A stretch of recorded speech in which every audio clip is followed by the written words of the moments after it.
ગુજરાતના રમતવીરો ખેલકૂદ ક્ષેત્રે પોતાની આગવી ઓળખ પ્રસ્થાપિત કરી શકે તે માટે રાજ્ય સરકાર દ્વારા અનેક પ્રયાસો હાથ ધરાયા છે, જેની ફળશ્રુતિ રૂપે અનેક ખેલાડીઓ રાષ્ટ્રીય અને આંતરરાષ્ટ્રીય ક્ષેત્રે સિદ્ધિઓ હાંસલ કરે છે. તો આજે આવો જાણીએ નર્મદા જિલ્લાના એકમાત્ર રાઇફલ શૂટિંગ પ્લેયર સરફરાઝ દેસાઈની શાનદાર સફરને. આ છે નર્મદા જિલ્લાના એક માત્ર 50 metre rifle shooting player Sarfaraz Desai.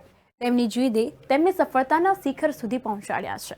ધોરણ 8માંથી રાઇફલ શૂટિંગની સફર તેઓએ શરૂ કરીને પેશનથી પ્રોફેશનલ પ્લેયર બન્યા છે.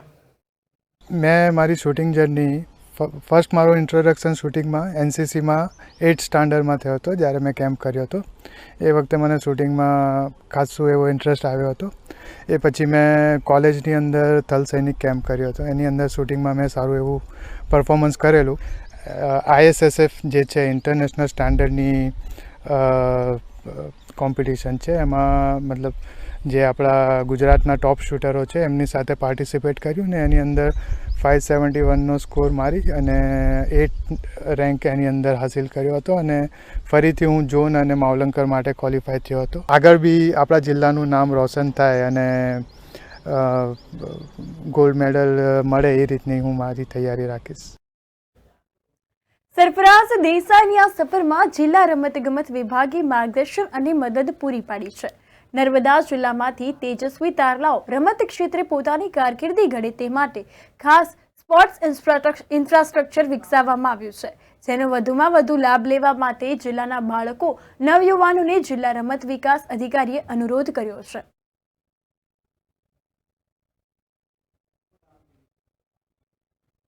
વિવિધ રમતમાં જે ખેલાડીઓ પોતાનું પ્રભુત્વ બતાવવા માગે છે તેમને એક મારી નમ્ર અપીલ છે કે નર્મદા જિલ્લામાં રમત માટે સુવિધાઓ ઉપલબ્ધ છે, જેની તમામ ખેલાડીઓ, બાળકો, યુવાધનને મારી વિનંતી છે કે તેનો ભરપૂર ઉપયોગ કરો. આમ રાજ્યના છેવાડાના વિદ્યાર્થીઓમાં ખેલકૂદની ભાવના વિકસે અને રમત ક્ષેત્રે આગળ વધે તે માટે સરકારે કરેલ શક્તિદૂત યોજના, ખેલ મહાકુંભ, જિલ્લા રમત પ્રશિક્ષણ કેન્દ્ર સહિતના પ્રયાસો સાર્થક નીવડ્યા છે.